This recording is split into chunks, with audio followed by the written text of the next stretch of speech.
Okay, abusuaba makwa sonko so ereba POG Media so. Yambonra yensem. Eye lawyer Martin Pegu a one oratin ne ye adwuma na yisi a ultra say de enam ora so aye no. Enye asem keto akra. Na eye ode ensem bi sanso tudwa a ultra say omo document na omo evidence bi a omo nya bia no.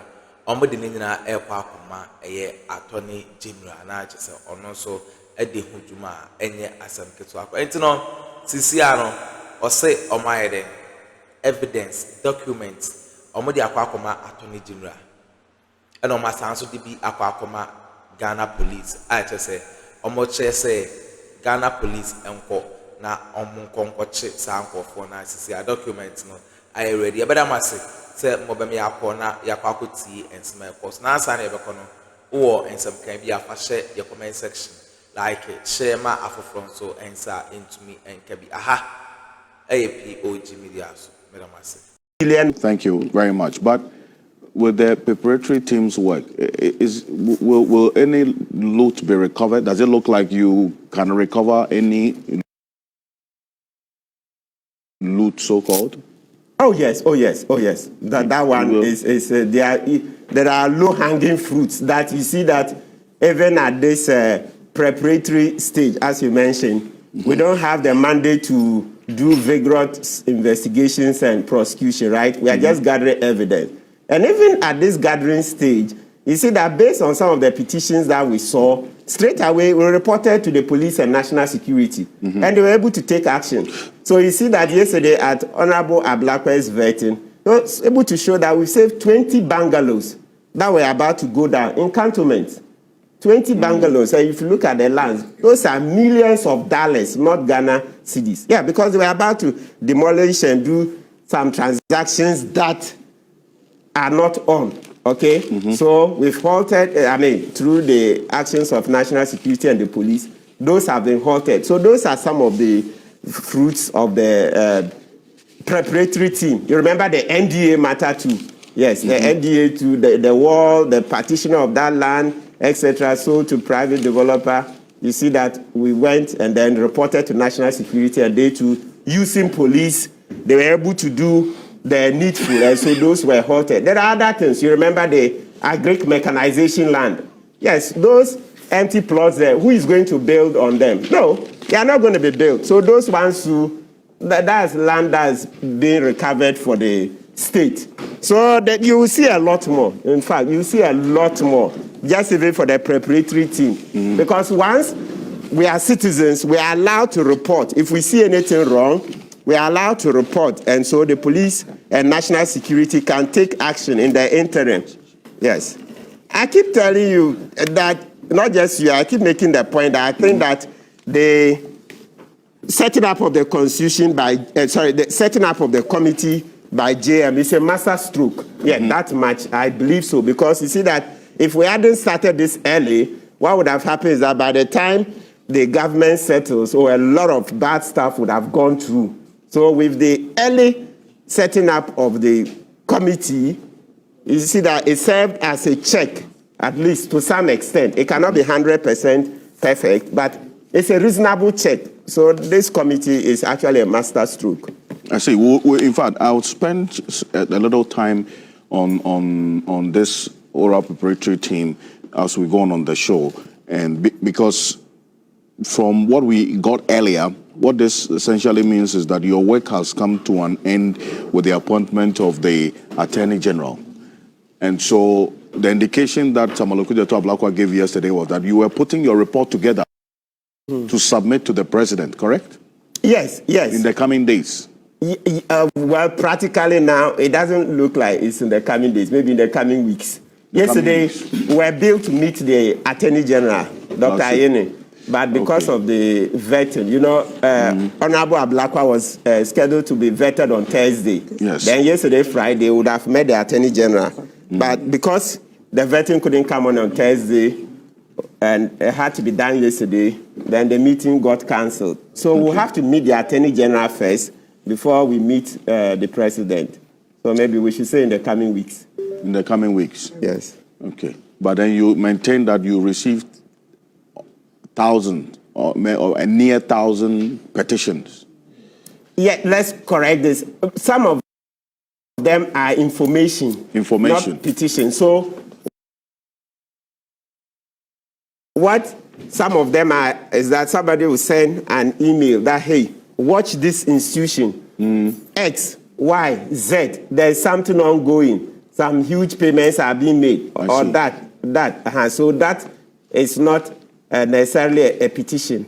The petitions generally are the ones that the person has details and can show some specifics of wrongdoing. But we are not underestimating the importance of the leads. Those are important because when you get some of those, then you can inform the appropriate institutions to, also look into those. So we are very, very, very, very grateful for the leads, the tapes, the petitions, etc.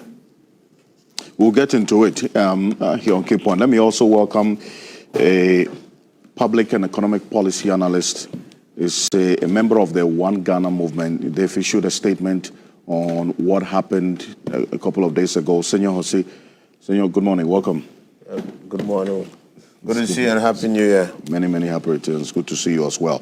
Daniel Yao Demelevo, former Auditor General, member of this oral preparatory team, is also going to be joining us shortly. So we have this conversation. So stay with us here on Key Point. But, Council, you were there when this chaos happened, right, at the Appointments Committee? Yes, but I was standing outside. Outside? Yeah, it was too warm inside. And so even before we come into the details, I think that they should stop using that particular conference room or whatever they call it for the vetting. It's too small, too small. That night, look, some of the ACs were not working. The moment you enter, within 5 minutes, you start sweating profusely. It was serious. And I was wondering how people sat in there for hours before I got in. You could even see sometimes some MPs and others with small fans fanning themselves. Listen, that's a death trap, to be very, very honest with you. That particular facility is a death trap to the extent that it takes too many people than the ACs, etc. And so, the speaker and his people have to realize that our democracy is still a transitional one to some extent. We are not quite there. The point I'm making is that, so even for vetting, a lot of party faithfuls want to attend. So it should be done in a very commodious place, a place where you can have up to 1,000 attendees. Give them the opportunity, because we've been saying all this is that the more you get citizens interested in participating, then the better the outcomes. So if they want to come and watch the vetting, don't take it that, what is vetting? They should stay home. No, they want to come physically. So I'm begging Mr. Speaker, henceforth, they shouldn't do vetting in that room. It's too small. Yesterday, they kept shutting out a lot of people. Can you imagine that? Even so, because of what happened on Thursday night, yesterday, initially, they said they would allow in only 10 guests. So each minister should enter with only 10 guests. But you look at even one chief. When you invite one chief, his linguist, etc., the other people in the retinue, you are going to exhaust 10. So I think that, respectfully, Mr. Speaker and the other management of the Parliament House, they should look at it again. Make it happen in a place where everybody who wants to attend can attend. If we were to make it in a place where a place that can seat 1,000 people, hopefully it shouldn't. We shouldn't have such overcrowdedness and etc. Well, this is what we have right now, and this chaos that we saw. In fact, the chaos started way before it got into the conference room itself, because we also observed that the door to the entrance of the building that has this conference room where the vetting is taking place, that glass door was also broken. We will put that on the screen in a bit. But when you got there, because Ujata Blackwell was scheduled to be vetted on Thursday night. So it was that night that the incident happened. And then we saw that chaos on the screen shortly. What exactly was running through your mind when you saw that level of chaos? And this is the door the glass door that was destroyed. And this is the entrance, way before the chaos happened.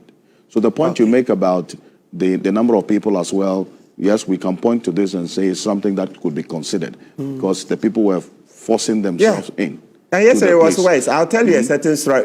Let me put in a short one and then go to what I saw there, the reactions. Look, yesterday too, as I said, because they said only 10, each nominee should come with only 10 guests, it was so bad that a certain MP coming, I don't want to mention names, I want us to get the lessons rather than just mentioning names. A certain MP wanted to come out, but because people were struggling to enter, it became so frustrating for the MP that the MP referred to somebody's spouse as a fool. Now look at this fool. Yeah, because the MP got, so I'm not even mentioning the gender. I want us to concentrate on the lessons, what we should do. Yeah, that MP was so frustrated, like the MP wants to come out. People are pushing him. Then the MP said, excuse me, and some other words to that effect. But because there was so much force from those who want to enter, she wasn't getting her way. Then all of a sudden, the MP said, look at that fool. Yeah, and that was somebody's spouse, somebody big up there. So all of us, you can just imagine. So you see the frustration that the MP experienced at the door, one of those doors. The next thing was, I look at this fool. Oh, yeah. It was so terrible. So now let's move to what we are saying now with the minority MPs putting the chairs on the table, expressing their displeasure and their disapproval of the decision to have the vetting to continue by the majority. And they saying that, in fact, there's been explaining, as we go on, you hear from Kojo Oponkoma and the others, that there was some kind of decision. Yes, yes. So that's where we should start the analysis from. Yes. So far, what my understanding of the situation is that they had agreed to vet four nominees. That is what I've heard from Jerry Shaibu. Yeah, that's Shaib, the fourth person on the screen there. That's the second deputy minority whip. Yes. He said they had agreed to vet 4. There were other persons who also, I will remember the names, who also came out and said 4, right? And earlier in the day, I heard on City FM, the names of 6 were rather mentioned to be vetted, and even there were complaints that, can you finish 6 in one day, considering how the vetting of Sam George went over 5 hours, right? So far, it appears there's some credibility to that story that a certain number was agreed upon, that 4. But let's note this carefully.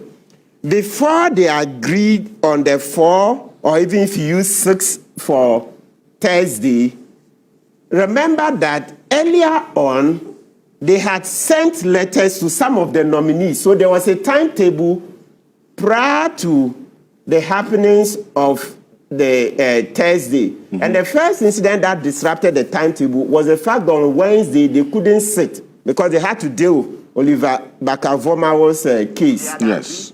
So it disrupted the timetable.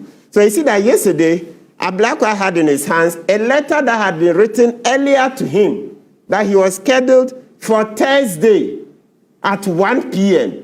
So you could see that it was a timetable that had been disrupted. And they failed to communicate to these nominees that, based on the fact that we couldn't sit on Wednesday, your appearance on Thursday would be affected. That is where the problem came from. So you see that eventually yesterday, Avenue Markin had to apologize to, apart from the chairman of the committee apologizing to the nominees, their families, and all of us. Avenue Markin to eventually did, because earlier in the day he had addressed a press conference where he made statements that were unsavory, etc. So he apologized. So that's what really happened. So it means that if we are analyzing with the fact that there had been a timetable which obviously was disrupted, and so that Thursday they had agreed to do 4, or even if you take it 6 nominees, it means that that agreement supersedes their earlier timetable. The only problem is that they failed to communicate to Honorable Ablakwa and co. But the point is that those doing the vetting had agreed, the MPs, the committee had agreed that whether you go by the 4 or you go by the 6, that was the number that was agreed upon. So if you try to go beyond 4 or 6, there will be a problem. So to that extent, unless there are any other facts that I'm not aware, you can see that this protest, putting the chairs on the table per se for now without any further distraction is something that I think, well, we can accommodate within our democracy. Because sometimes, they tell you that actions speak louder than words. So if we keep protesting that, look, we are going away, and maybe the chairman and others will not budge because they have numbers. If you lifted your chair and put it on the table, that per se hasn't gone too far. I think we can accommodate that. Where it goes too far is when it got too physical and you find Jerry, a lawyer, lifting the table, then you find the other MPs. That's also, what on the screen there. Yes, but earlier on, Jerry, who is a lawyer, had lifted the table by himself. I hope you have that. Let's go back a bit, yes. Yes, there is that video too before these other ones. Then there was also the MP who was in the cream suit. Yeah, he also did a lot of pushing. The MP in the cream suit. So the Jerry Ahmed is what the person. You see. Even later on, you see another one. He alone, he lifted it up. It was more than I could take. It was more than I could take. All the people holding the table are MPs. Yes. So you see, this one is the latter one. You find at a point he alone lifting the table. So it's like matters had calmed down. Then you find he alone lifting. So presumably, if you see him pushing back, that means that these MPs you see in your shot, then they must be in the minority because he's pushing against them. Do you see that? Do you see? If we went back to the extent that Jerry was pushing against these MPs and the policeman, then it means that these MPs must be the majority. That's the NDC MPs because there's no reason why he'll be pushing against them, right? Right. So he did. Yes. Right. This one. Yes. You say. Yes, so what we're saying is that at least the beginning, the putting of the chairs on the table, as I've said, for now, until maybe I'm shown superior facts and arguments, I will not quibble that much with that. But where it got to pushing the table, breaking it, and then, in actual fact, hurting them, that's where it went overboard. It went overboard. Brother, I don't know how we justify it. But it's not. I don't agree with my brother Martin. Why is that? Martin is my guy anymore. But this one is. No, I said be specific. I said at the time where they lifted the chairs, just that one. I don't agree with you. So let's get be specific. Putting the chairs on the table. I don't agree with putting the chairs. That's the one. One is allowed. That's the one I said. You would allow this? Yes. Why? Because, as I said, you see, sometimes communication. Maybe the person is not hearing well, so I say, look, I'll do a little bit just for you to see that this is my protest. No, but Council, there's so many other ways. Oh, don't forget, I'm the same person that when Oliver Baka from our went and did the stance at the 37, the Galamsey fight. Say, now let's draw consistency. Yeah. When Oliver and Co went to 37, the demonstration, did you say you supported their actions or not? No, I didn't support the blocking the road because of where it was. There will be safety. People are going to the hospital. We shouldn't block their access. There have been notice of that demonstration for months. So we're saying that there's not just one entrance to 37. There are several. If the police had planned well. I support the Galamsey fight. I was very happy to have citizens like Vomawo, yourselves, get on the streets. We should see more activism in the country. It captures or draws the attention of politicians properly. But, this is national TV. We are not a people without a culture. And our children are watching. Is this what you want them to see? I understand what, Martin, you are trying to say, that it's not as bad. That's what Martin is saying. It's not as bad. We could have lived with it. But I don't think we should live with anything, but I understand what you're saying. I don't think we should accept this conduct. You are Even not, from the putting of the chairs on the table. No, you see, you are at a public sitting, a public hearing. I don't know how you call it, a public vetting. You must carry yourselves in a way that shapes the culture and the attitude of a people. And that is us as Ghanaians. Did they do that? What did you need to put on that table?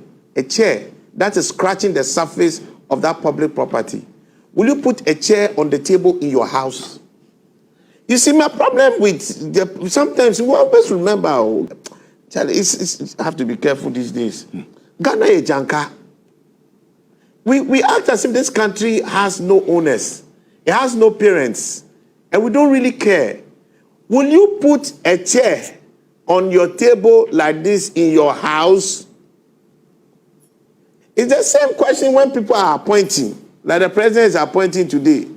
The people you appoint in the offices that you put them, if it was your own company, will you appoint those people there? You know, till we learn to realize that we are part of this country and the decisions that we take must reflect the decisions of our own. The call on us to protect that which is of the state is higher than the call on us to even protect that which is ours. Because you're holding the mandate and the lives of people all in one power. Somehow we lose it. And I don't know why. And I will not rationalize this. I will not put a chair on the table in my house. I won't put a chair